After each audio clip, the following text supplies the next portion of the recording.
Welcome, everybody, to another edition of Think with a Drink. This is the web show that tries to put a little fun in dealing with your finances, brought to you by the Ares Foundation for Financial Education.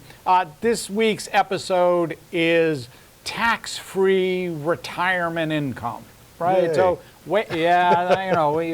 some people like to pay taxes, some people don't like to pay taxes. Who likes to pay taxes? I don't know. There were people who like to pay taxes. I don't want to know those people. Okay. Clearly, you've not been a resident of the state of Massachusetts for too long then, in terms of dealing with that. But, so anyway, the idea here is different types of income streams in retirement.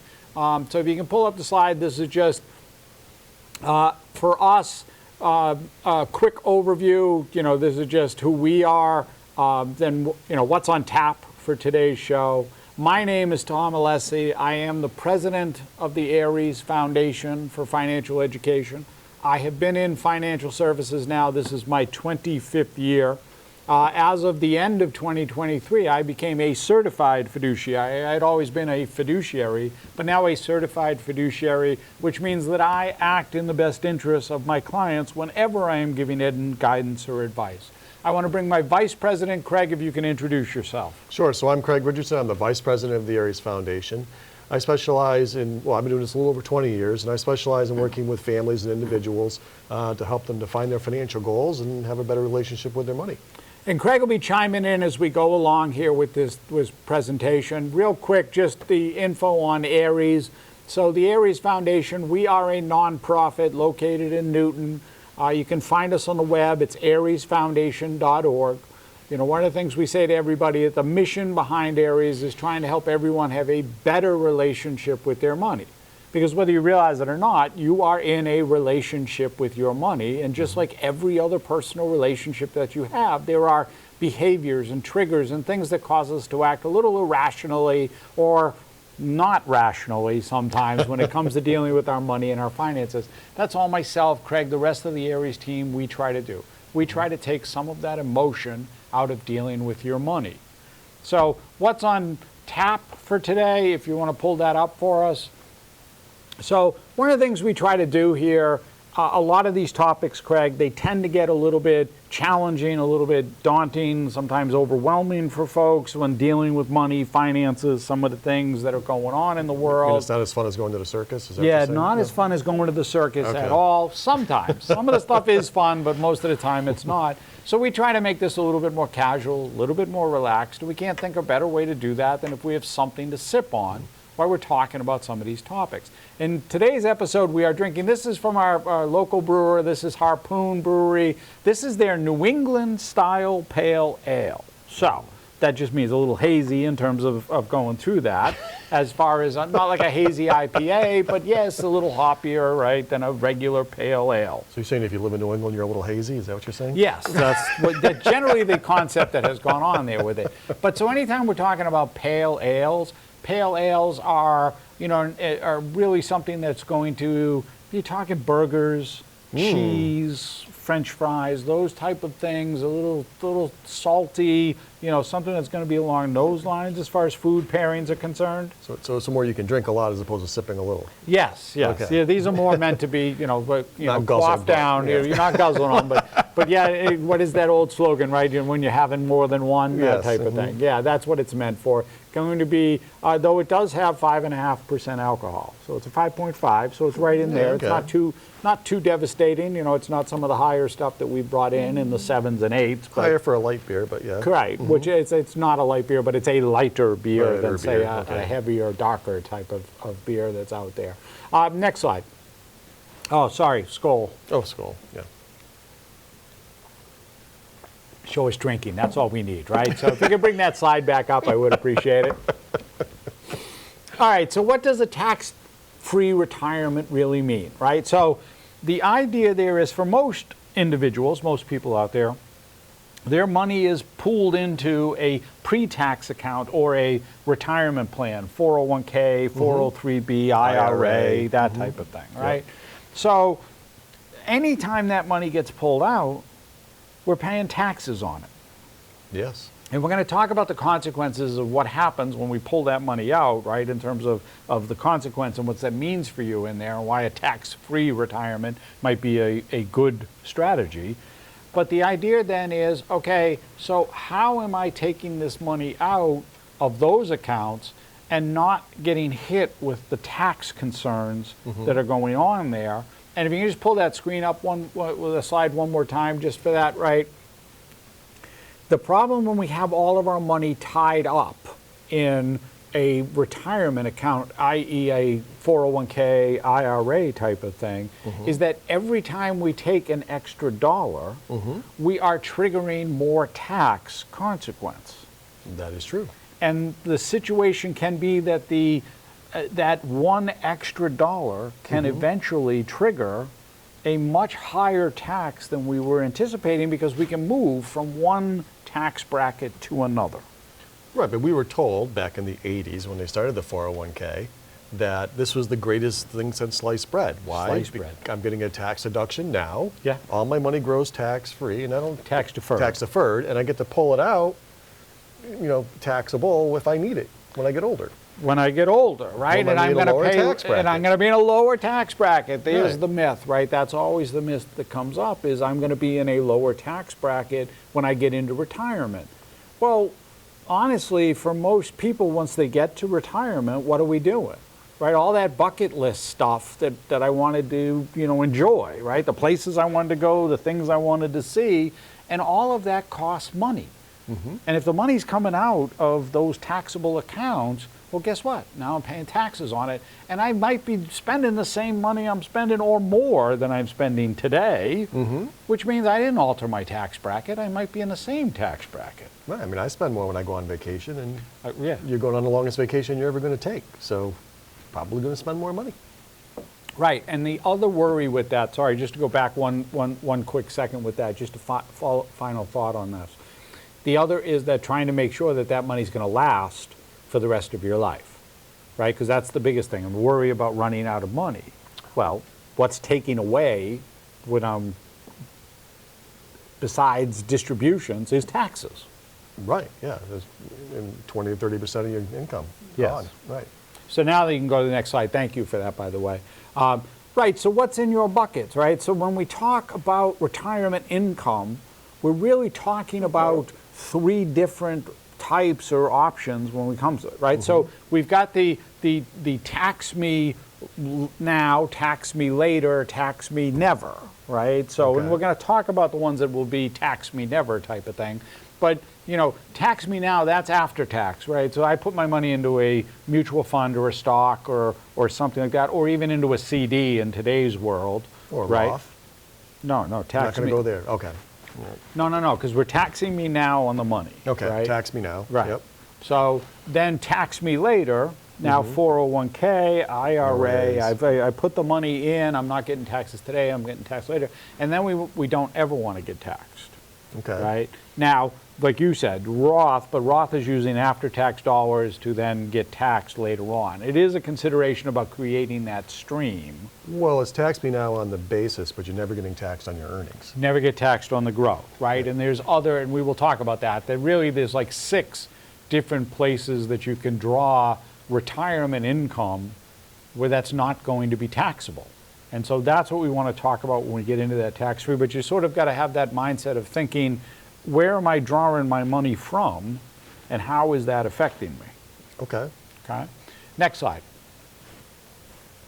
All right, so the difference between tax avoidance and tax evasion is the thickness of a prison wall. That's what my accounting professor used to tell me. Exactly, just like that. It's probably that There's guy. a fine line, yeah. He said, Craig, you're going to be in one of those two positions. You'll be a great accountant or a great prisoner. You're either going to do this very, very well or you're going to be terrible at it and then everybody's going to jail. But the whole idea there with it, and the reason we bring that up and have that that conversation with folks is that the tax code is set up to create and allow you to take deductions and strategies and have this income available to you that you don't need to be paying taxes on. If you're not aware of the tax code or not aware of the strategies, then you fall into the trap of you're paying more in taxes than you not necessarily need to. or required to. You're required. There we go. Required. Thank you. Yeah. See, I'm in prison now. There we go. You're behind the wall in terms of dealing with it. But yes, but that's the point of it. Is the idea that I am required to only pay so much. I don't have to pay more than that. Right. Do your fair share. But do your fair share. There you go. Next slide. All right. So why be concerned with taxes at all in retirement, right? One of them is essentially what it comes down to is what we sort of talked about, that whole idea of if I'm looking at this from the idea of here, I have this pot of money and I'm using this money to live on in retirement. Yeah. And I get a down year that happens and now I'm paying taxes on it. It's almost like triple dipping from there where I'm taking out, it's going down and I got to pay taxes on it too. Right. So it makes it much harder to make that last for longer when that occurs. Sure does. Yep. The other is Social Security. Not to like bum, we've got booze here, so that's the reason for it, but not to bum anybody out. But for anybody who doesn't know, your Social Security benefits are taxed. They are taxable. If you earn over a certain amount of money in retirement, your benefit is going to be taxable. For a single individual right now, that's $25,000. If you make more than $25,000, your Social Security benefit is taxed at 50%, whatever that benefit amount is. 50% of it goes to your ordinary income tax, all the way up to 85% if you make more than $34,000. Well, that percentage of your income is taxed. It's not a 50% tax, correct. right? No. It's 50% of your account balance, 50% of your benefit balance, benefit base, whatever it is taxed at whatever your ordinary income tax. Tax is ordinary income, right? As your ordinary income rate. So that's why part of this is, be wary that you're going to trigger, because what comes income is that money that's coming out of a retirement account. Right. And so if I'm drawing money out of a retirement account, I am now double dipping myself. I'm now taking away because I got to pay taxes on my Social Security as I do this. The other one on there is Medicare. So what happens is with Medicare has certain thresholds that you hit. We're going to go deep into Medicare because it's a convoluted system in terms of dealing with it. Yeah. But essentially what happens is there is a surcharge on the Medicare premiums if you as an individual earn more than a certain amount in a year, right? That amount being how much I drew out in taxable income, whether that's earnings or pulling money out of my retirement account. I then add whatever I got taxed on my Social Security onto it, and then any other distributions or dividends or anything, capital gains that I got paid, that gets added on there. And oh, by the way, for those out there who've been told that municipal bonds, we're going to talk about them in a little bit, this gets added in there too. Wow. And that surcharge on that premium, that never goes away. Yeah. So that's not another tax. It's just called a surcharge, so I don't say I got double taxed. Yeah, that's the part of it, and sort of what's there is that whole idea that, wait, this taxable income that occurred, so this whole conversation that we just had about, I was going to pay less in taxes in my retirement. Right. Well, all right, I paid this amount of taxes, but then that triggered this to happen, which then triggered that to happen, and next thing you know, I've got this snowball effect that now I'm paying so much more than I had originally anticipated, makes it much more difficult for that money to last for the rest of my life. Wow, retiring's easy. Oh yeah, it's simple. Like just, that's it. Just walk right out and go through it. But this is why being aware of taxes in retirement is so important, that folks need to really be thinking about, how am I drawing this income? Do I have multiple buckets, multiple strategies, multiple options that I can choose from? Because if you don't, you get limited. Like if everything is just plowed into and piled up in that retirement account, which is what, as Craig said, we've been told all along, oh, this is the greatest thing, just plow all the money in there. Well, now I got to take it out and it's all taxable to me. Oh, and if I wanted to make up that extra money that I lost in my Social Security benefit, where am I getting it from? Oh, I got to reach into my 401k, and now what? I triggered more tax, maybe a different bracket. Yeah, and this is what gets me a lot of times too. A lot of advisors, some advisors will actually tell you, let's try to build a pile as much as you can. Right. What can you get for a return? How much, you want to make sure when you retire you've got this amount of money in there. It's not about how much money you have, it's how much you can spend when you're retired. Yeah. And how long it's going to last. Because if you have a giant pile and 30 or 40% of it's gone in taxes, well, not as big a pile as you thought. Yeah. Right, and then it's not going to last. So the next one is, this should be our misbehaving with money minute. I believe that the next slide comes up. Yes, misbehaving with money minute. So real quick with this. So this is just talking about taxes, and the misbehaving with money minute here is if you are getting a tax return, right? So if you're one of those people who file your taxes and every year you get a tax return, the misbehaving with money minute with your taxes is blowing that tax return, using it for evil and not for good, right? So evil. Yeah. Yes. And what we mean by that is a lot of people aren't good at saving. Let's just face it, that's what happens. We're not good at saving. We have this now, we're letting the government use our money, this tax return. I'm getting this portion back in my tax return, and then I'm turning around and blowing it instead of using it to either pay down debt that is there, fund towards some goal that I have, good, not evil. I'm not blowing it. I'm stimulating the economy.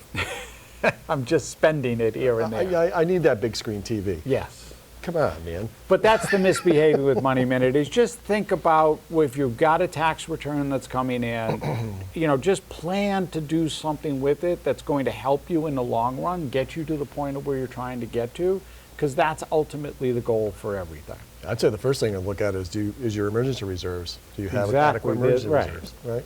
Right, which should be a goal for everybody to be building up. That's a completely separate conversation. But building up an emergency reserve fund, there you go. If you're getting this return, you've got a portion of it right there, or at least to start it, kick it off, put it in motion type of thing. Absolutely. Next slide. All right, so sources of tax-free income, and I'm going to ask you to leave this up for a little bit because we want to sort of touch on each one of these. Right, so the first one there everybody sort of knows or has heard about, which is a Roth account, right? So Roth IRA, Roth 401k, this is money that you, as Craig had mentioned earlier, you put in after-tax dollars. Yep. They grow tax deferred, but when they're taken out in retirement, they are tax-free income. Yes. You do not have to pay taxes on it, which means it doesn't trigger any of those other consequences, Social Security, Medicare, or anything. Right. It also doesn't trigger required minimum distributions. Right? Right. Another good point. No required minimum distributions there with Roth. Now, for some folks out there, they cannot use a Roth because they make too much money. They don't have access to it. So limited in terms of who can participate, who can use it. You can convert your money, your current 401k IRA, to a Roth account, but you're paying taxes today. And if you're already a high earner paying in a high tax bracket, why are you doing that? Yeah, you probably wouldn't do that unless you had some kind of offsetting expense, Right. that allowed you to lower the tax or pay no tax on the conversion. Yeah. Yeah, so you just got to be careful. The second one up there is health savings accounts, otherwise known as HSAs. So an HSA is a high deductible savings plan that allows an individual to put money in. This is supposedly to pay for the deductible, for the co-pays, for the other things that come up. And as an individual, you can put away, it's like $3,800 this year. As a family, you can put up like $7,700 away. And that money is pre-tax, that grows tax deferred, but when it's used for medical purposes, it's tax free. And here's the thing with it, unlike an FSA, which is a flex spending account, an HSA is not a use it or lose it. So this is, I can put this money in, it's pre-tax to me, and it can sit there and grow, and yes, you can even invest it, that's a whole different conversation. But I can get growth on this and then leave it there until I'm in retirement. Yep. And then use that to offset and pay for, I'm old now, I need drugs and medications and everything else. drugs. All the other stuff that goes on there. Well, the other thing you can use it for too is you can also use it for any medical type premium, like your Medicaid. It comes out of your Social Security, but if it didn't, you can use it for that. If you have long-term care Right. insurance, you can use it for that. And like I said, this is the best deal going. Yeah. This is, you're never taxed. Correct. I mean, and the other thing is more and more plans are getting, high deductible plans. Right. So you're They're not getting bringing the those low deductible HSA, most employers now are bringing some form of an HSA available to the employees. at the company, and this gives you that ability. It's like a triple tax benefit. I mean, it really is something, if you're not taking advantage of it, to look at it. The third one on there is municipal bonds. Now, municipal bonds are tax-free. You're putting the money in, it's growing, and you're using it. However, when it comes to Medicare, Medicare will look at the distribution from a municipal bond and include that as like a capital gain. It's added on to, hey, you had this income, we're going to hit you with your surcharge because of that. Now, you got to get up to the qualification and all the numbers there, but for somebody who's only using like 4,000 or 5,000 out of the municipal bond, probably not going to trigger anything. But just be aware that that is one of the sort of sidetrack or offsets. Well, it's one of the things that you don't think about, especially when you're younger and you're participating in munis, because your accountant says, hey, do munis, you don't have to a tax burden. Right. Right? But then you get to be 65 and all of a sudden all those munis you come due and you're getting adjusted to your Medicare supplement. Like, whoa, I wasn't thinking about that. Yeah. And a lot of people don't. So it's just one of those more backward ways you can kind of get hit if you're not careful. And the fourth one on there is Social Security. Now, I know we already talked about Social Security getting taxed, but that's only if you have that income that triggers over the number of Social Security. Right. If you don't have the income that triggers over, if you're an individual over 25,000, if you're only taking 24,000, you're not taxed on your Social Security.